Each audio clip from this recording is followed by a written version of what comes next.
بسم اللہ الرحمن الرحیم۔ قرآن مجید نے طلاق کا حق ایک مرد کو دیا ہے اور ایک شوہر کو دیا ہے، اور یہ حق اصل میں ایک سربراہ کو دیا گیا جو خاندان کا سربراہ ہے۔ چونکہ مرد کو خاندان یا شوہر کو خاندان کی سربراہیت حاصل ہے، چنانچہ یہ حق اس کو دیا گیا ہے۔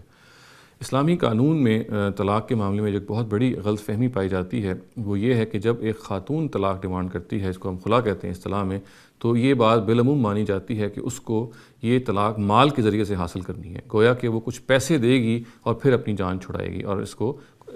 جو ہمارے فقہاء ہیں وہ بیان بھی کرتے ہیں کہ اس کی بنیاد اور اس رائے کی بنیادی طور پہ قرآن مجید کی ایک آیت پہ ہے۔ یہ بات جان لینا چاہیے کہ اگر وہ اس آیت کو سیاق و سباق کے لحاظ سے انٹرپریٹ کیا جائے تو یہ کنکلوژن کسی طرح سے بھی صحیح نہیں ہے۔ ایسا ہرگز نہیں ہے کہ جب بھی ایک خاتون کو خلا کی درخواست دینی ہے یا ڈیورس کی درخواست دینی ہے تو ہر حال میں اس کو کچھ پیسے ہیں جو اپنے میاں کو دینے ہیں، اور اس کے نتیجے میں پھر وہ جان چھڑا سکے گی اور پھر وہ طلاق کا پروسیجر ہے وہ مکمل ہوگا۔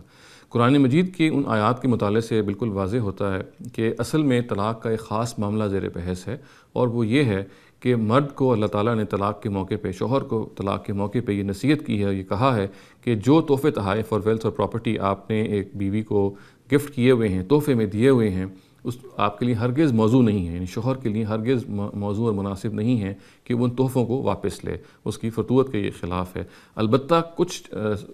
سرکمسٹانسز ہیں جس میں استثناء دیا گیا ہے، اور ایک استثناء جو سورہ بقرہ کی ان آیات میں بیان ہوا ہے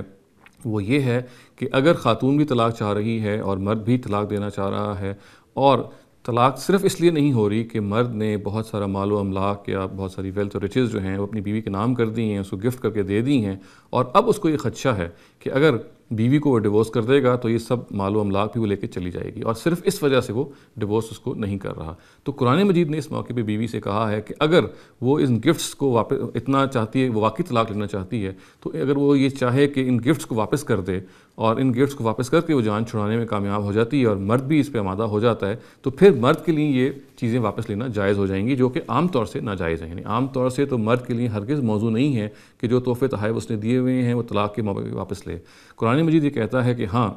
اس موقع پہ اگر یہ صورتحال ہے کہ وہ صرف اس لیے طلاق نہیں دے رہا اور بیوی بھی اس وجہ سے پھنسی ہوئی ہے اور اپنا جان چھڑانا بھی چاہتی ہے کیونکہ مرد نے یا شوہر نے بہت مال و املاک بیوی کے نام کر دیا ہے، تو اس کیس میں اگر بیوی کچھ پیسے واپس کر دیتی ہے، کچھ مال و املاک واپس کر دیتی ہے، تو پھر وہ اپنی جان چھڑا سکتی ہے، تو شوہر کے لیے جائز ہو جاتا ہے کہ پھر اس کو ایکسیپٹ کر لے۔ یہ بات ہے جو بیسکلی ان آیات میں بیان ہوئی ہے، جس کو ہوتے ہوتے بات اتنی بڑھ گئی کہ طلاق کے ہر کیس کے لیے عام کر دیا گیا، گویا کہ یہ کنکلوژن نکال لی گئی کہ جب بھی ایک خاتون طلاق چاہے گی، جب بھی وہ خلا چاہے گی، تو ہر حال میں اس کو پیسے دینے ہیں، جبکہ بات صرف اتنی ہی تھی کہ صرف اس موقع پہ اس کو پیسے دینے ہیں، اور یہ مرد کے لیے ایکسیپٹ کرنا جائز ہو جائیں گے کہ جب مرد نے بہت سارا پراپرٹی اور بہت ساری ویلتھ بیوی کے نام کر دی ہے اور وہ اس وجہ سے صرف طلاق نہیں دے رہا۔ قرآن مجید میں چونکہ یہ مسئلہ ایک خاص سیاق میں زیر بحث آیا ہے، اور اگر اس سیاق کو ہم اسٹڈی کر لیں تو یہ غلط فہمی سرے سے پیدا ہی نہیں ہوتی۔ میں آپ کے سامنے ان آیات کو پڑھ کے سناتا ہوں، اس کے بعد ان کا ترجمہ بھی، جس سے یہ بالکل واضح ہو جائے گا کہ یہ خاص کیس ہے خلا کا یا طلاق ڈیمانڈ کرنے کا جو یہاں زیر بحث ہے،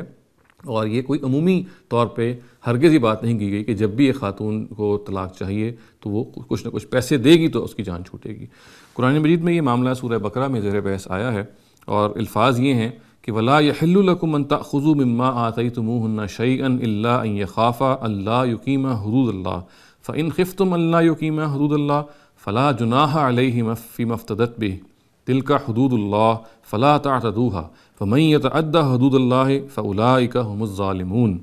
اور تمہارے لیے یہ جائز نہیں ہے کہ تم نے جو کچھ ان عورتوں کو دیا ہے اس میں سے کچھ واپس لو، مگر اس صورت میں کہ دونوں کو اندیشہ ہو کہ وہ حدود الہی کو قائم نہیں رکھ سکیں گے۔ پس اگر تمہیں اندیشہ ہو کہ وہ دونوں حدود الہی پر قائم نہیں رہ سکتے تو پھر ان پر اس چیز کے باب میں کوئی گناہ نہیں ہے کہ عورت فدیے میں دے، یہ اللہ کی حدود ہیں تو ان سے تجاوز نہ کرو، اور جو اللہ کی حدود سے تجاوز کرتے ہیں تو وہی ظالم ہے۔ چنانچہ ان آیات کو پڑھ کے بات بالکل واضح ہو جاتی ہے کہ اصل میں یہ ایک خاص معاملہ زیر بحث ہے جس میں ایک خاتون اپنے فدیے میں یعنی اپنی جان چھڑانا چاہتی ہے، اور وہ مال و املاک جو اس کو گفٹ کیا گیا ہے وہ واپس اگر کر دے گی تو یہ کہا گیا ہے کہ اس میں کوئی حرج نہیں ہے کہ ہسبینڈ اس کو ایکسیپٹ کر لے تاکہ معاملہ پایا تکمیل تک پہنچ سکے۔ اور قرآن مجید میں پھر ایک اور مقام پہ سورہ نساء میں یہ بات بھی کہی گئی ہے کہ ایک دوسرا ایشو یہ بھی ہے